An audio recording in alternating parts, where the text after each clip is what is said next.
வணக்கம். இன்றைய மாவட்ட செய்திகள். திருநெல்வேலி மாஞ்சோலை தேயிலை தோட்டத்தில் 99 வருட காலம் குத்தகை முடிந்த பின் மொத்த மலையும் வனத்துறையிடம் ஒப்படைக்கப்பட்டது. தற்போது 8374 ஏக்கர் நிலமும் வனத்துறை கட்டுப்பாட்டில் உள்ளது.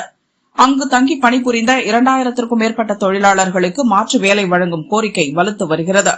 தற்போது 350 குடும்பங்கள் இன்னும் அப்பகுதியில் வீடுகளை காலி செய்யவில்லை என மாஞ்சோலை தேயிலை தோட்ட தொழிலாளர்கள் தெரிவித்து வருகின்றனர்.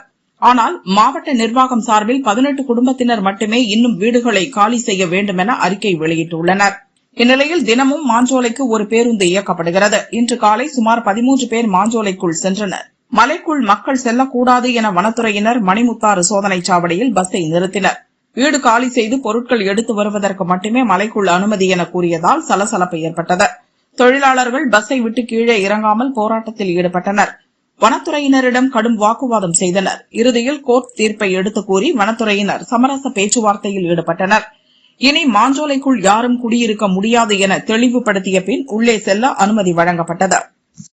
50,000 நான் மறுபடியும் சொல்றேன், கண்டிப்பா உங்களுக்கு 50,000 இருக்காது. 2 லட்சம் கண்டிப்பா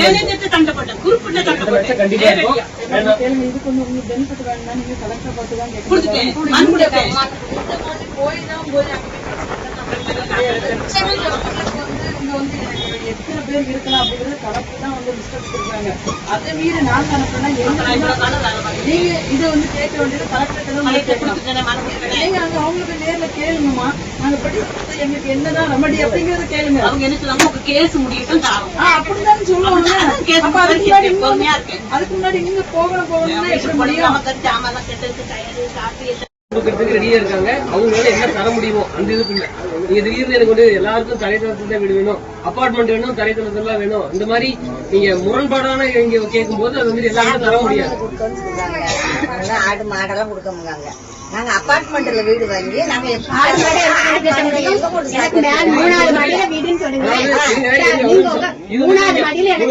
பெனிஃபிட் ரொம்ப காம்ப்ளிகேட் பண்ற மாதிரி இருக்கு. நீங்க கேட்கிற கேள்விகள்லாம் சொல்லுங்க.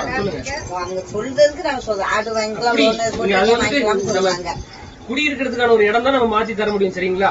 இங்க ஆடு மாடு வளர்க்கறதுக்கு, கோழி வளர்க்கறதுக்கு அந்த இடங்கள் அப்படி வந்து தர முடியாது. உங்களுக்கு 3 சென்ட் இடம் தராங்க, அந்த இடத்துல நீங்க வீடு கட்டி நீங்க அந்த இடத்துல தான் நீங்க மேனேஜ் பண்ணிக்கலாம். தரையில கொடுக்கட்டும், அபார்ட்மெண்ட் வேண்டாம். இடம் கொடுக்கறது நீங்க கேட்டிருக்கீங்களா? நீங்க கேட்காம இருங்கம்மா அங்க இருந்துட்டு அவங்க என்ன சொல்லுவாங்க கேளுங்க. நீங்க வந்துட்டு கோவை மாவட்டம் இருகூரில் இருந்து பெங்களூரு தேவனஹந்தி வரை 340 கிலோமீட்டர் தூரத்திற்கு எண்ணெய் குழாய் பதிக்கப்பட உள்ளது. இதில் திருப்பூர் முத்தூரில் இருந்து ஹைவே வழியாக சுமார் 70 கிலோமீட்டர் விளைநிலங்கள் வழியே குழாய் பதிக்க பணிகள் துவங்கியுள்ளன. இதற்கு எதிர்ப்பு தெரிவித்து பல்லடம் விவசாயிகள் அவசர ஆலோசனை கூட்டம் நடத்தினர். தமிழ்நாடு அரசினுடைய கொள்கை முடிவின்படி எண்ணெய் குழாய், எரிகாற்று குழாய்களை சாலையோரமாக அமைக்காமல் கோவை, திருப்பூர் மாவட்டங்களில் 70 கிலோமீட்டர் தூரத்திற்கு பாரத் பெட்ரோலியத்துடைய எண்ணெய் குழாய் திட்டத்தை விவசாய நிலங்களில் அமைப்பதற்கு இந்த அரசு காவல்துறை பாதுகாப்பு கொடுத்ததை இந்த கூட்டத்தின் வாயிலாக நாங்கள் வன்மையாக கண்டிக்கிறோம். விவசாயிகள் அழைச்சு பேசணும், உட்கார வச்சு பேசணும்.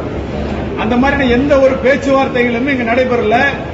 இழப்பீடு சேர்த்தி தாரோம், நீங்க நிலத்தை விட்டுட்டு ஆகணும்னு சொல்லி விவசாயிகளுக்கு நிர்பந்தம் கொடுக்கறாங்க. கடந்த ஆட்சியில் கூட போராடி திட்டம் நிறுத்தி வைக்கப்பட்டது, காவல்துறை பாதுகாப்பு விலக்கிக் கொள்ளப்பட்டது. ஆனா இப்ப என்னன்னு பாத்தீங்கன்னா 300-400 காவல்துறை கொண்டு வந்து விவசாயிகளை அச்சுறுத்தி விவசாயிகள் சம்மதம் இல்லாமல் நிலத்தை அபகரிக்கிற வேலையை இந்த தாவேக அரசு தொடங்கி இருக்கிறது. இதை நாங்கள் தமிழக விவசாயிகள் பாதுகாப்பு சங்கத்தின் சார்பில் இந்த எண்ணெய் குழாய் திட்டத்தால் பாதிக்கப்பட்ட விவசாயிகள் வன்மையாக கண்டிப்பதோடு நாளை முதல் தொடர்ச்சியாக இந்த திட்டப்பணிகளை தடுத்து நிறுத்தக்கூடிய மறியல் போராட்டத்தை நாங்கள் தொடங்க இருக்கிறோம். தமிழ்நாடு அரசு மாண்புமிகு முதல்வர் அவர்களும் உடனடியாக இந்த திட்டப்பணியை நிறுத்த வேணும், காவல்துறை பாதுகாப்பை திரும்ப பெறணும், விவசாயிகளை அழைத்து பேசி மாற்றுப்பாதைகளை ஆய்வு செய்து உடனடியாக மாற்றுப்பாதை திட்டத்தை செயல்படுத்த வேண்டும். ஏன்னா திருப்பூர் மாவட்டம் முத்தூரில் இருந்து பெங்களூர் வரைக்கும் இந்த திட்டம் சாலையோரமா போகுது.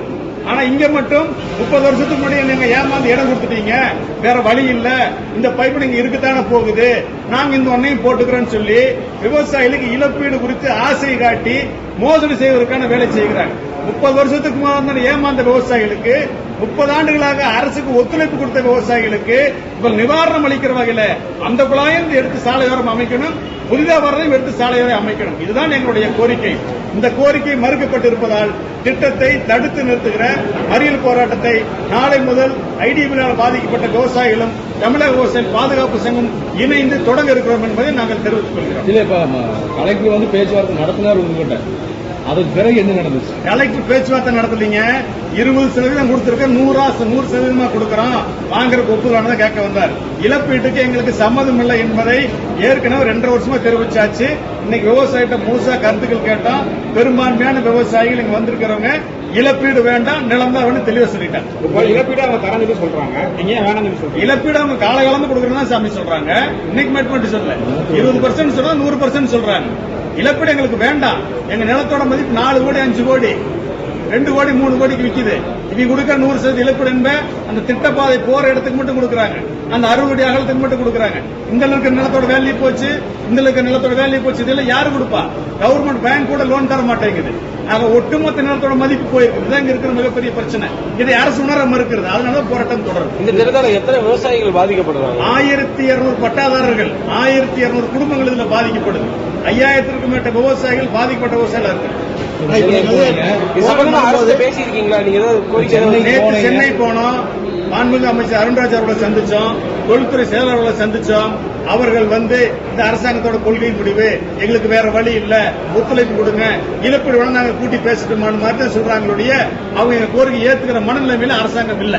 இப்போ போராட்டம் பண்ணும்போது உங்க கைது நடவடிக்கை பண்ணிட்டு திரும்பி அவங்க வேலை பண்ணா நீங்க என்ன பண்ண முடியும்? கைது, வழக்கு, சிறை எல்லாவற்றையும் சந்திக்க தயார். எங்களை கைது பண்ணி தினசரி கைது பண்ணி மண்டபத்தில் வைக்கிட்டு வேண்டாம்னு சொல்லியே. தினசரி நாங்கள் மறியல் போராட்டத்தை தொடர தயார். அறிவிச்சாச்சு, மறியல் போராட்டம் தொடரும். கைது, சிறைக்கு அச்சப்படலாம். நில உரிமை கைவிடுகிற இயக்கம் நாங்கள் கிடையாது. இறுதி முடிவு நாளை முதல் தொடர் மறியல் போராட்டம். ஸ்ரீலங்கா முஸ்லிம் காங்கிரஸ் தலைவரும் கண்டி தொகுதி எம்பியுமான ரவூப் ஹக்கீம் திருச்சி விமான நிலையத்தில் செய்தியாளர்களை சந்தித்தார். தமிழக முதல்வர் உட்பட அரசியல் தலைவர்களை சந்திப்பதற்கான ஒரு நோக்கம் இருக்கிறது. அதையும் மிக விரைவில் சாத்தியப்படுத்தலாம் என்று எதிர்பார்த்திருக்கிறோம். பிராந்தியங்களுக்கு இடையில், மாநிலங்களுக்கு இடையில் நதிகளின் நீர் பங்கீடு சம்பந்தமான விவகாரத்தில் அரசியலமைப்பில் இருக்கிற ஏற்பாடுகளுக்கு அமைவாக நடந்து கொள்ள வேண்டும். இதுக்கு மாற்றமாக மாநிலங்கள் செயல்படுகின்ற போது இது அந்த நதிப்படுக்கையில் கீழ்ப்புறமாக இருக்கிற மாநிலங்களில் பிரச்சனைகளை ஏற்படுத்துகிறது என்பது பல மாநிலங்களில் ஏற்பட்டிருக்கின்ற பிரச்சனை.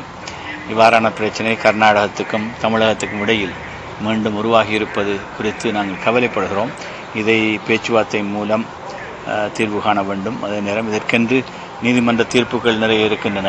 அதற்கு அமைவாக அந்தந்த மாநில அரசுகள் நடந்து கொள்வது சம்பந்தமாக நாங்கள் இன்னும் வேறு அரசியல் நடவடிக்கைகளை பற்றியோ அல்லது இன்னொரு நாட்டிலே நடக்கிற அரசியல் பிரச்சனைகளை மிக கவனமாக சீர்தூக்கி பார்த்து அதிலே எங்களுடைய கருத்துக்களை சொல்வது என்பதுதான் எங்களுடைய நிலைப்பாடு. எனவே இதுவரையும் அதை பற்றி எங்களுக்குள் நாங்கள் இன்னும் கலந்துரையாடலை நடத்தவில்லை. இது நீண்டகால பிரச்சனையாக இருக்கிறது. அடிக்கடி இந்தியா வருகின்ற போதெல்லாம் இந்த கேள்வி கேட்கப்படுகிறது. இதை 2 நாடுகளுக்கும் இடையில் இருக்கிற ராஜதந்திர ரீதியான ஒரு பிரச்சனை மாத்திரமல்ல, 2 நாட்டின் மீனவ சமூகங்களுக்கு இடையில் இருக்கின்ற ஒரு வாழ்வாதார பிரச்சனை. எனவே இதை வெறும் சட்ட ரீதியாக மட்டுமல்லாமல் நாங்கள் ஒரு வாழ்வாதார பிரச்சனை என்ற அடிப்படையில் அதை மனிதாபிமான நோக்கில் அணுகி ஒரு சுமூக உடன்பாட்டை இருதரப்பும் காண வேண்டும். அதுக்கான முயற்சிகளை தமிழ்நாட்டு மாநில அரசும் மத்திய அரசின் உதவியோடு இலங்கை அரசின் மீனவத்துறை அமைச்சோடும் கதைத்து எங்களுடைய வெளியுறவு அமைச்சும் அதில் சம்பந்தப்பட்டு ஒரு நிரந்தர தீர்வு விரைவில் காணப்பட வேண்டும் என்பதை மீண்டும் மீண்டும் நாங்கள் வலியுறுத்துகிறோம். எங்களை பொறுத்த மட்டிலே இந்தியா இலங்கைக்கு ஒரு நேச நாடு என்ற அடிப்படையில் நிறைய அவர்களுடைய மானிய உதவிகளை செய்து கொண்டிருக்கிறார்கள். இலங்கையிலே வாழுகிற இந்திய வம்சாவளி தமிழ் பேசும் மக்களுக்கு நிறைய உதவிகள், குறிப்பாக வீட்டுத் திட்டங்கள் போன்ற விவகாரங்களில் செய்கின்ற உதவிகளைப் போல ஏனைய பிரதேசங்களிலும் இருக்கிற தமிழ் பேசும் மக்களுக்கு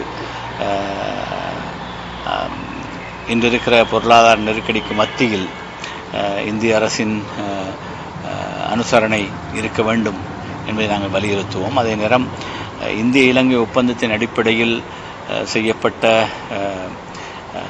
13வது திருத்தச் சட்டத்தின் கீழ் மாகாண சபைகளுக்கான தேர்தல் நடத்தப்படாமல் இந்த அரசு இழுத்தடிப்பு செய்கிறது. அது சம்பந்தமாகவும் அவரோடு கலந்துரையாடுவது என்று நாங்கள் தீர்மானித்திருக்கிறோம். பொருளாதாரத்தில் ஒரு குறிப்பிடத்தக்க முன்னேற்றம் இருக்கிறது. ஆனால் எதிர்பாராத விதமாக மத்திய கிழக்கில் ஏற்பட்டிருக்கிற யுத்த சூழல் கச்சா எண்ணெய்க்கு மிக உயரிய உலக சந்தையில் விலை உயர்வு இருக்கிற காரணத்தினால் எமது நாட்டின் பொருளாதாரத்திலும் அதை போன்ற விவகாரங்கள், அதே நேரம் கப்பல் போக்குவரத்து சம்பந்தமான ஏற்றுமதி பண்டங்களின் விலை அதிகரிப்பு, இறக்குமதி பண்டங்களுக்கான விலை அதிகரிப்பு போன்ற விஷயங்கள் எங்களுடைய ஏற்றுமதி சந்தையையும் இறக்குமதி சந்தையையும் மிக மோசமாக பாதிக்கிற நிலைமை தோன்றியிருக்கிறது. இது ஏற்கனவே இருக்கிற எங்களுடைய பொருளாதார நெருக்கடிக்கு மத்தியில் நாங்கள் அதை மீண்டு வருகின்ற ஒரு சந்தர்ப்பத்தில் இப்படியான எதிர்பாராத ஒரு பிரச்சினை எங்களுடைய பொருளாதாரத்திலும் பாரிய தாக்கம் செலுத்துகிறது. அது சம்பந்தமாகவும் எங்களுடைய அடுத்த திங்கட்கிழமை ஜனாதிபதியோடு நடக்க இருக்கிற சந்திப்பில் அதை ஒரு முக்கிய விஷயமாக முன்னிறுத்தி நாங்கள் பேச இருக்கிறோம். தமிழ் பேசும் மக்கள் வாழுகின்ற எல்லா பிரதேசங்களிலும் யுத்த காலத்தில் இராணுவமும் அரசு படைகளும் கையகப்படுத்திய தனியார் காணிகள் மிக விரைவில் விடுவிக்கப்படும் என்று அரசாங்கங்கள் மாறி மாறி சொல்லி வந்திருக்கின்றன. இன்றைய நிலையில் அது சம்பந்தமான இன்னும் நிலுவையில் இருக்கின்ற விஷயங்களை வலியுறுத்தி நாங்கள் பேசியிருக்கிறோம். கரூர் தாந்தோன்றிமலை அருகே உள்ள தனியார் திருமண மண்டபத்தில் தொழில்துறை விற்போர் மற்றும் வாங்குவோர் சந்திப்பு நிகழ்ச்சி நடைபெற்றது. சிறு குறு தொழில்துறை சார்பில் 2 நாள் நிகழ்ச்சி நடத்தப்பட்டது. விழாவில் சிறு குறு தொழில்துறை அமைச்சர் மதன் ராஜா, பால்வளத்துறை அமைச்சர் விஜயலட்சுமி, கலெக்டர் முத்துக்குமரன் உள்ளிட்ட பலர் பங்கேற்றனர். MOUs வந்து சைன் ஆயிருக்கு. அதோட டோட்டல் வேல்யூ வந்து 1 crore வரைக்கும் சைன் ஆயிருக்கு. ஸோ இந்த பையர்செல் மீட் மூலமாக பையர்ஸும் ஹாப்பி, செல்லர்ஸும் ஹாப்பி நம்ம கேட்ட வரைக்கும். ஸோ இதில் வந்து அடுத்த கட்ட இது வந்து நம்மளோட ஆனரபிள் சீஃப் மினிஸ்டர் சொன்ன மாதிரி 2036 இந்த 1.5 ட்ரில்லியன் அச்சீவ்மெண்ட்டுக்கு வந்து பார்த்தீங்கன்னா இது ஒரு மிகப்பெரிய சப்போர்ட்டாக இருக்கும் அப்படிங்கிற மாதிரி எதிர்பார்க்குறாங்க சார். இப்போ பார்த்தீங்கன்னா நம்ம கரூர் டிஸ்ட்ரிக்டை பொறுத்த வரைக்கும் டெக்ஸ்டைலுக்கு வந்து பெயர் போன இடம். ஸோ அப்படிங்கும்போது வந்து பார்த்தீங்கன்னா இதில் மல்டி செக்டார்ஸ் இருக்கிறாங்க. ஆனால் மேஜர் கான்ட்ரிபியூஷன் வந்து பார்த்தீங்கன்னா டெக்ஸ்டைல் இண்டஸ்ட்ரீஸ் தான் வந்துருக்காங்க சார். எத்தனை நாடுகள் சார்? குறைஞ்சது வந்து பார்த்தீங்கன்னா 10 to 15 கண்ட்ரிஸ் வரைக்கும் வந்துருக்குறாங்க சார்.